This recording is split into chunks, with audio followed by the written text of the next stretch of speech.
Bismillahirrahmanirrahim. Assalamualaikum warahmatullahi wabarakatuh. Shalom, Om Swastiastu, Namo Buddhaya, dan salam sejahtera untuk kita semua.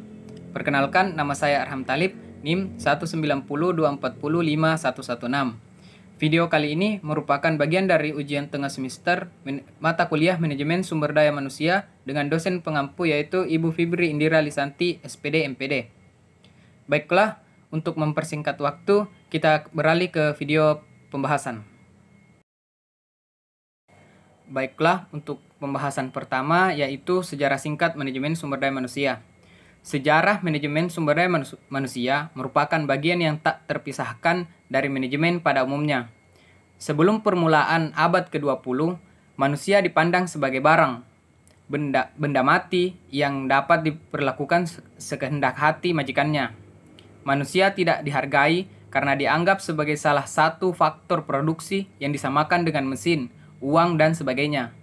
Hal ini dikarenakan keterampilan dan pengetahuan yang kurang memadai, sehingga penghargaan pada manusia itu sendiri masih rendah, dipicu pula dengan tenaga kerja yang berlebihan, padahal lapangan kerja itu sangat sedikit. Dalam perkembangan selanjutnya, perhatian terhadap sumber daya manusia jauh lebih besar, dikarenakan 5 faktor berikut. Yang pertama yaitu perkembangan pengetahuan manajemen.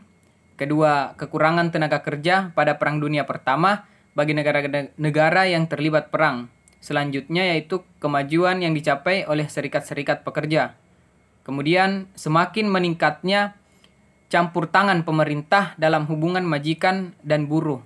Selanjutnya yaitu akibat depresi besar pada tahun 1930.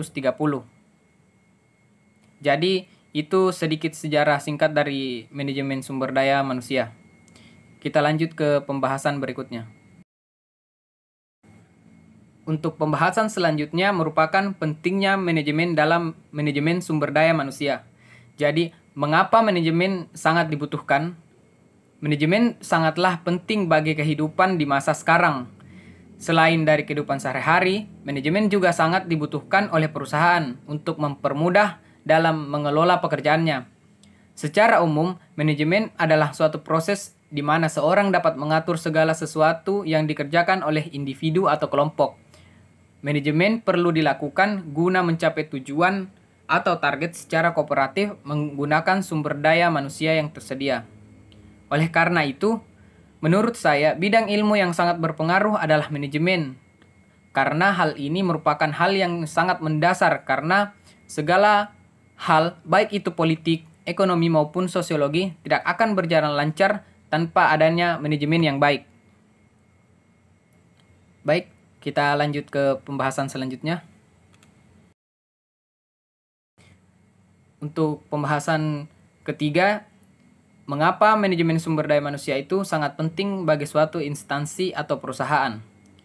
Jadi, pada dasarnya, tidak ada perusahaan yang tidak membutuhkan manajemen sumber daya manusia atau human research atau disingkat dengan HR. Bagian HR inilah yang bertanggung jawab untuk mengurus berbagai kebutuhan perusahaan yang terkait dengan sumber daya manusia, termasuk di dalamnya ada manajemen sumber daya manusia, sehingga semua kegiatan atau pekerjaan dapat berjalan dengan lancar atau lebih efisien. Itulah tadi sedikit pembahasan dari saya tentang manajemen sumber daya manusia. Lebih dan kurangnya mohon dimaafkan. Wabillahi taufik wal hidayah. Wassalamualaikum warahmatullahi wabarakatuh.